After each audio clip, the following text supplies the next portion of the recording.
Hello and welcome to this new lesson. We're going to start the lesson explaining the different types of eyes we can find, different features they have. I'm going to start by doing the drawing of an eye, a common and regular eye as we all know it, as close to realism as I can, in order for me to explain thoroughly how the style changes from realism to anime or manga. First, we quickly draw an eyebrow, and after drawing both eyelids, we're going to draw the eye itself.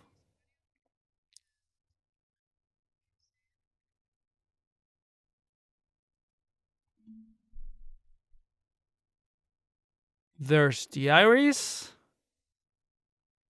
the lower eyelid, a bag, the eyelashes,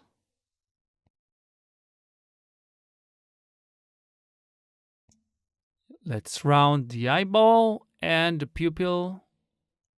There it is. And here we have a regular eye, an eye like the one that pops into our heads when we think about it. Depending on the level of iconization, we can find different representations. These would be also perceived as an eye to anyone who saw it, like this one or even this one.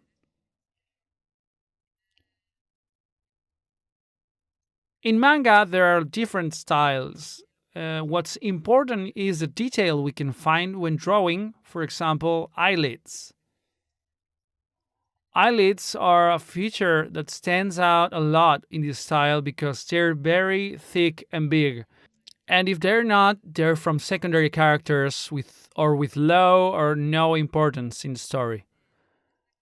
Another of the features is their iris is more oblong, like flatter, and they stand out mainly because of the colors.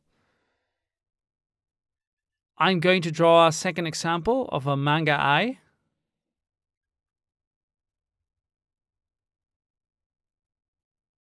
Okay, so following the directions of the last eye, I'm going to start doing some exaggerated eyelids, but this time the eye will be a bit sharper.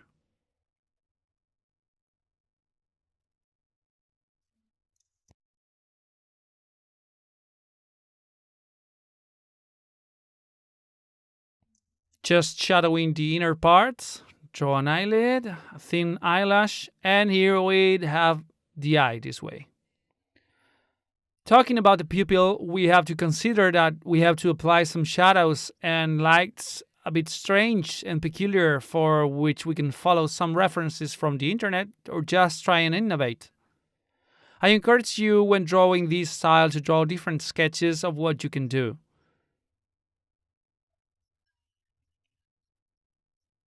For example, in shoujo manga, female main characters usually have much more diffused eyelashes, lighter eyelids, smoother eyebrows. Even their gaze is quite different from the one we've done in the first place. The pupil and all the strokes this type of illustration has are much more subtle and less deep and less strict, so we also have to consider what we want to express with the style we're going to be using.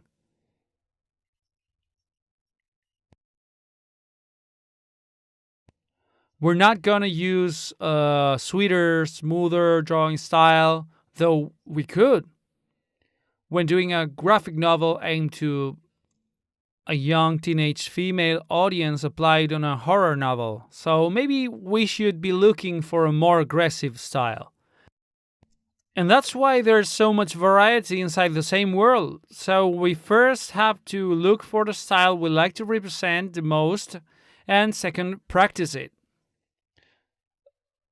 That's why I threw those various styles out there so you can decide which one fits you.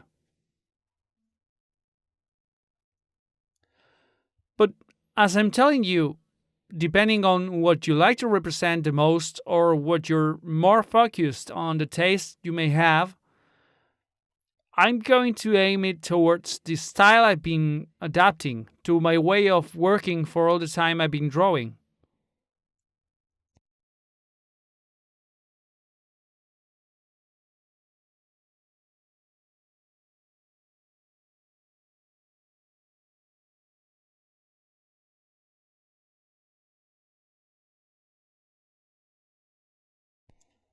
What I'm going to do now is an example of the coloring you can apply to an eye of this style.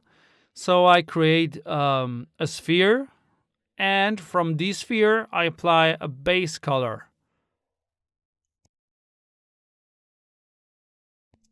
Now I'm going to modify the base color, and what we can also do is to apply a gradient, because it will ease the way in which we're going to try and set the pupil and the rest of the parts of the eye. So the only thing left to focus on is the way we set the eyelashes so it stands out more.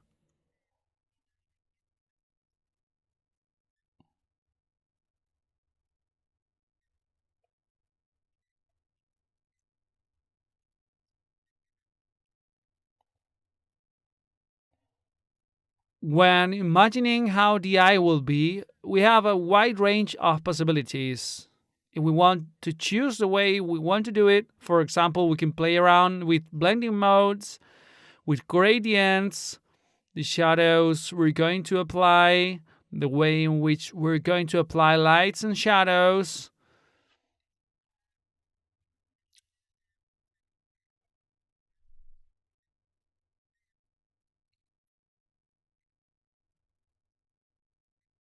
We have complete freedom when practicing, trying to even create galaxies in the eyes in order for the results to be striking for us.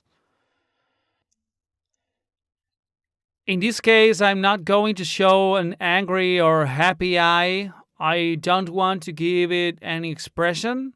My only goal is to make an eye that transmits a feeling and that we are going to generate applying different brushes.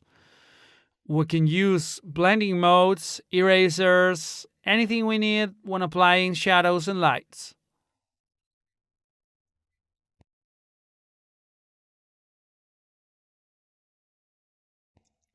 Light stain brushes, splash brushes, anything possible for us to apply to our drawing.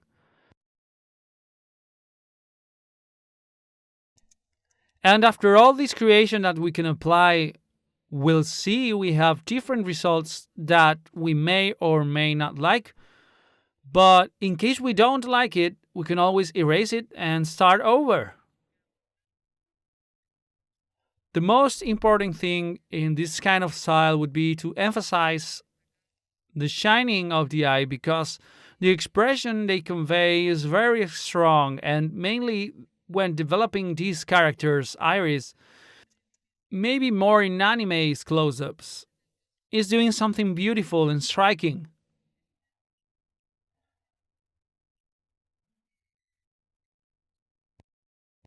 That's why it's a matter of keeping working and see which are the best looking combinations.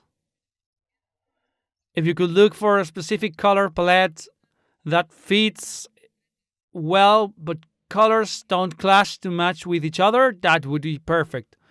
Because, for example, I'm working now with a palette of cold colors, from pink to blue, and I'm not going over the line too much. Since they combine properly, I can keep working and trying what I want to do. And if I want to like the upper part or the lower part, as you can see, I'm doing lots of tests right now, and what I'm using as an aid right now is the layers and masks to find out how I can test these different ways of working with brushes and blending modes.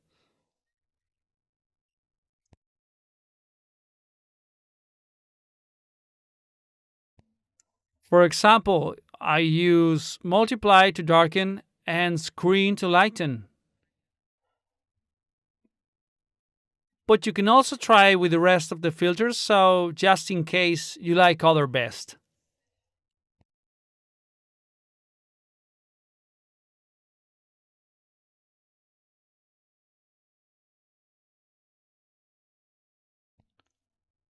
You can also try any kind of blur to try and unify the base colors, and then work on them so the new colors we add are more defined than the previous ones.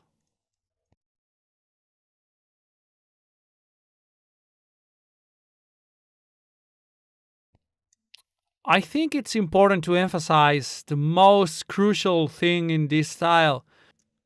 In my opinion, and from what I've seen since I started paying attention to this technique, are glares.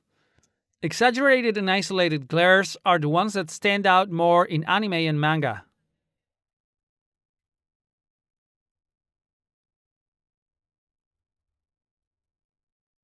As you see, I'm making several tests to see which one fits the best or if I have gotten to a point in which I don't need any more detail. I'll probably get to a point in which I will just be applying basic colors and then placing this more emphasized zone, which will be completed by placing the upper and lower eyelashes. Sometimes lower eyelashes aren't even placed because what really stands out is the iris. So it would be overdoing it.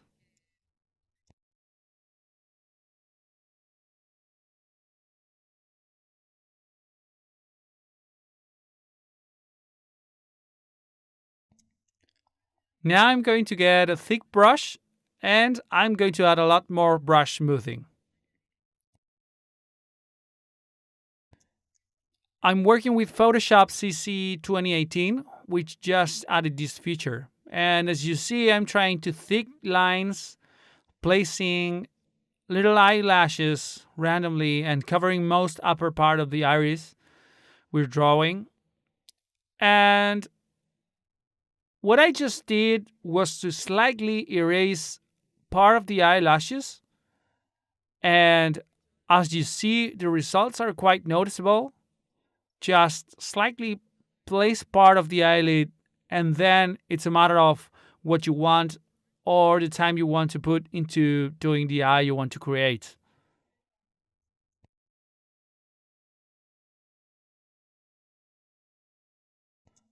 As I was saying, it's a matter of trying features and things like that. The limit is your creativity, and the limit you set experimenting anything you want, to managing colors with Control U and the brushes, and depending on the color palettes you choose.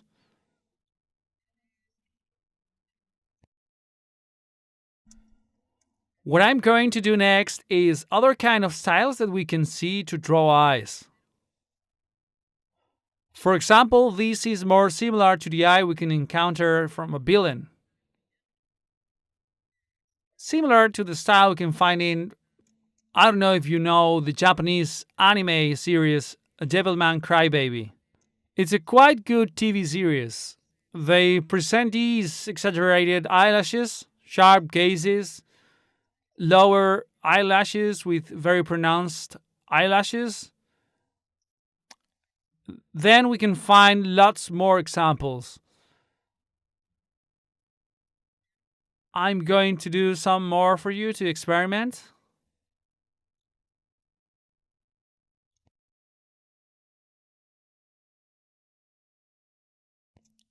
This one is based on a triangle. Now I'm going to try to make a more droopy eye on its outer part. This would be a more feminine eye, more relaxed. I'm going to put on some glares in the center now. Here in the center we have the pupil, and these shadows are the ones that were generated on the go.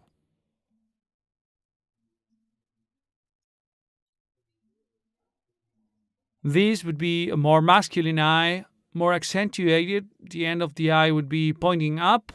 The eyelashes are smaller. And the iris, once again, covers most of the eye.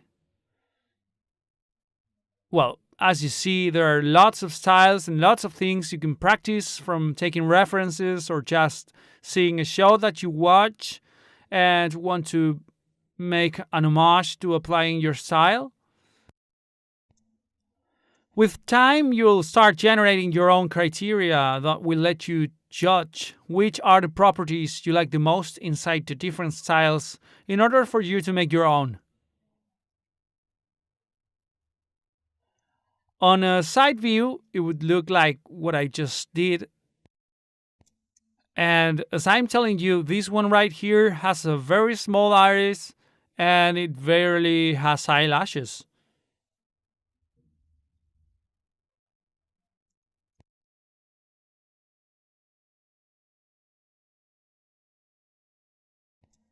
This one here, I'm going to put some eyelashes on the lower part, but it'll have a slightly more realistic look because the pupil is smaller. But then when putting on the shine and the colors, it'll look different. You see all of them have in common how big they are and the fact that they stand out. Try to make a noticeable combination of lights and shadows, the eyelashes. And well, this would be all for this lesson. I hope you liked it and see you on the next one.